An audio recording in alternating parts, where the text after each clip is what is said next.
Kisah Musso, ketua PKI pada era awal rezim Soekarno yang melakukan pemberontakan pada tahun 1948. Nama Musso tidak lepas dari pemberontakan PKI Madiun. Ia merupakan dalang dalam aksi pemberontakan tersebut, bersama dengan mantan Perdana Menteri Amir Syarifuddin yang ingin menggulingkan rezim Soekarno kala itu. Aksi pemberontakan PKI Madiun ini terjadi jauh sebelum G30 September 1965, gerakan pemberontakan yang sama untuk merusak Republik Indonesia.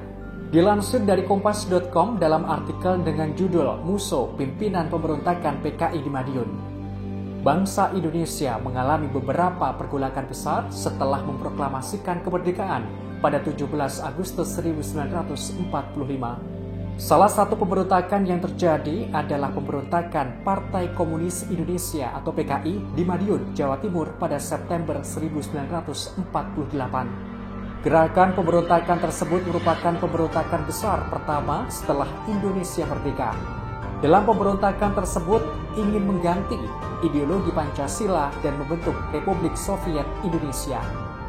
Pemimpin pemberontakan PKI di Madiun adalah Munawar alias Musso.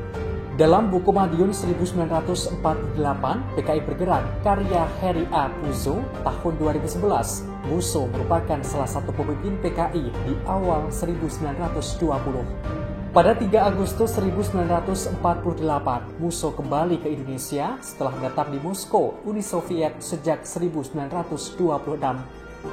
Pada 10 Agustus, menuju dan menginap di Solo, kediaman Bikana atau gubernur militer.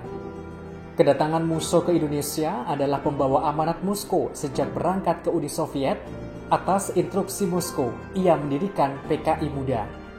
Musso dikenal sebagai orang yang bersifat otoriter dan tidak sabar. Bagi Moskow, justru sifat itulah yang diutamakan. Maka dengan kepulangannya itu, ia bisa memperkirakan perlawanan dari kalangan kawan-kawan sehaluannya.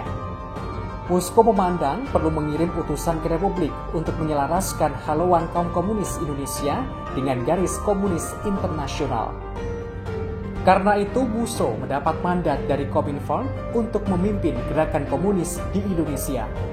Dengan haluan baru, PKI harus menghindarkan Indonesia jatuh ke dalam lingkungan pengaruh Amerika Serikat. Kedatangan Musso membawa perubahan besar bagi gerakan komunis di Indonesia. Setelah tiba di Indonesia, Musso langsung menyusun doktrin bagi kekuatan komunis di Indonesia yang diberi nama Jalan Baru untuk Indonesia. Sesuai dengan doktrinnya, pada Agustus 1948, Partai Sosialis yang dipimpin Amir Syarifuddin dan Partai Buruh berfusi dengan PKI. Pada bulan yang sama, Musso mengadakan pembaharuan struktur organisasi Politbiro PKI. Musso mengecam keras kebijakan pemerintahan Kabinet Hatta. Ia mengatakan bahwa dalam tahap perjuangan demokrasi baru masih digunakan segenap aliran. Akan tetapi pada kurun waktu tertentu mereka harus disingkirkan karena hanya orang-orang PKI yang mampu menyelesaikan revolusi di Indonesia.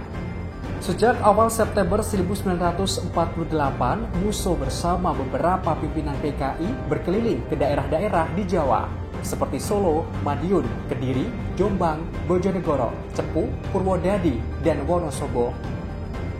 Dikutip buku sejarah daerah Jawa Timur pada tahun 1978, ketika Musso dan Amir Syarifuddin berada di Purwodadi, mendengar kabar bahwa unsur pro-PKI telah mengambil inisiatif untuk melancarkan revolusi atau pemberontakan. Pada 18 September pagi, sekelompok rakyat Purwodadi mengibarkan bendera merah dan Musso berangkat ke Madiun. Malam hari mereka tiba di Rejo Agung dekat Madiun dan menjumpai kenyataan bahwa organisasi PKI telah melancarkan Coup d'Etat di kota Madiun dan sekitarnya. Sejak saat itu, revolusi komunis atau pemberontakan komunis sudah dimulai.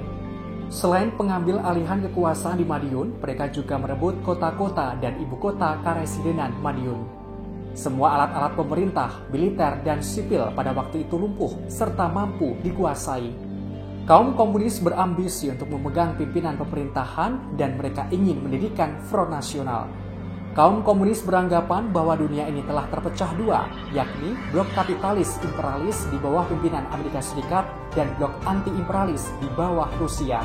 Karena perjuangan Indonesia anti-imperialis, maka menurut kaum komunis, Indonesia harus berada di pihak Rusia. PKI Musso untuk mencapai kekuasaan terlebih dahulu akan menggunakan cara non-revolusioner sebelum menggunakan taktik revolusioner.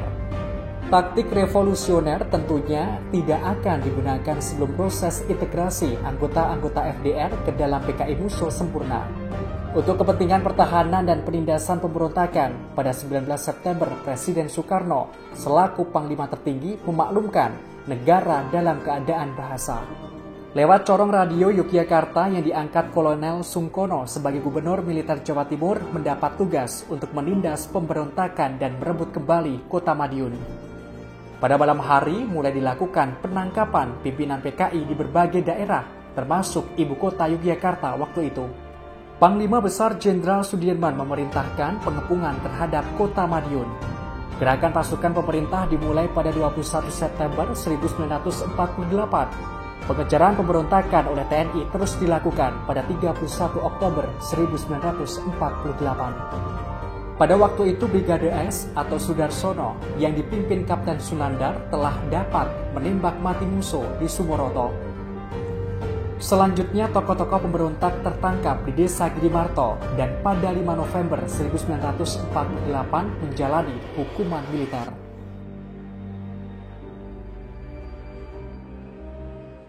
Terima kasih sudah nonton. Jangan lupa like, subscribe, dan share ya.